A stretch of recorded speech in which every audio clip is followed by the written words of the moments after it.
Hey guys, we just wanted to post a quick video just addressing some common hip issues that people have. Nowadays, because we tend to spend a lot of time in a seated position, sitting down, one of the issues that is very common for people is the muscles in the front of the hip will tend to get shortened and adapt to being in this position. And so when you go to stand up, it's very common for the hips to get pulled forward and the pelvis to get pulled out of a good position. And there's a couple of pretty straightforward stretches that you can do to try and improve that if that is something that's going on for you.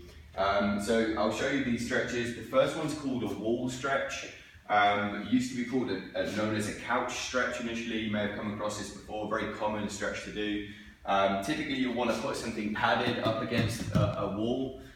In this case I'm just using an ab mat. And so what I'm going to do is set myself up so that my knee is right at the base of the where the ab mat and the wall meet, and my ankle is directly above my knee to begin with, and then I'm just going to bring my foot forward next to my hand here, and you should find that you get a bit of a stretch in the front of the hip straight away.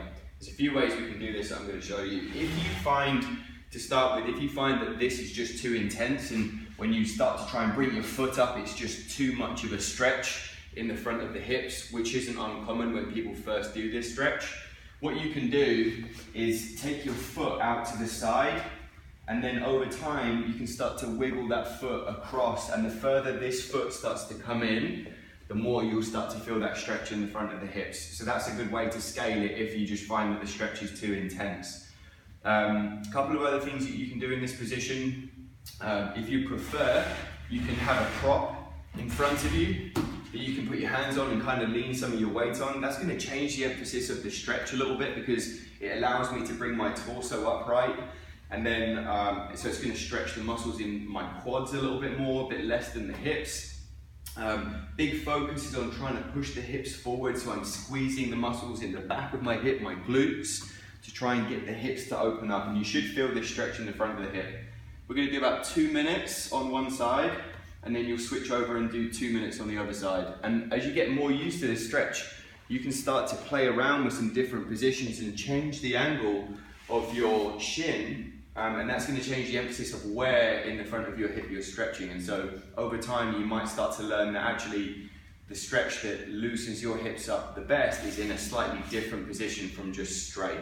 So 2 minutes on one side, 2 minutes on the other side.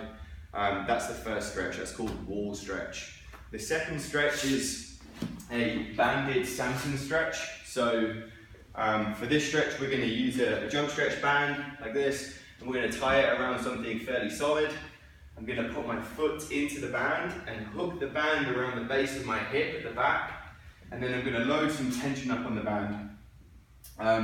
To begin with, you don't need too much tension, but over time you can apply a little bit more pressure.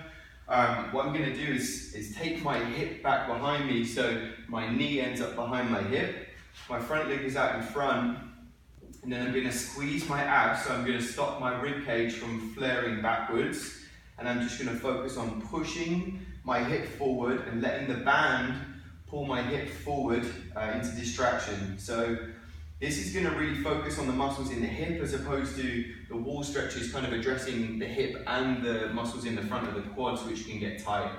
So I'm just going to hang out again here, 2 minutes.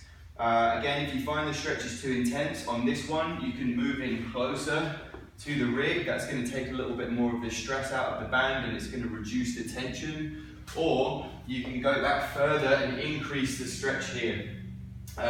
Again, with this one, you can play around with it, so you can change the orientation of your hips a little bit and find out what parts of your hip are tight and what areas feel like it actually loosens out the most. Again, on this one, you would do 2 minutes on one side and then switch over and do 2 minutes on the other side. If you find that your hips are really tight, you might need to do this a couple of times a day to actually get the muscles to adapt to that longer position. If you've been sitting for long periods of time, for most of your life, it's likely that a lot of that stuff is really tight in the front of the hips, and it might take a while to kind of unglue it. But it does work, it just takes a bit of patience and time. So that's today's video tip.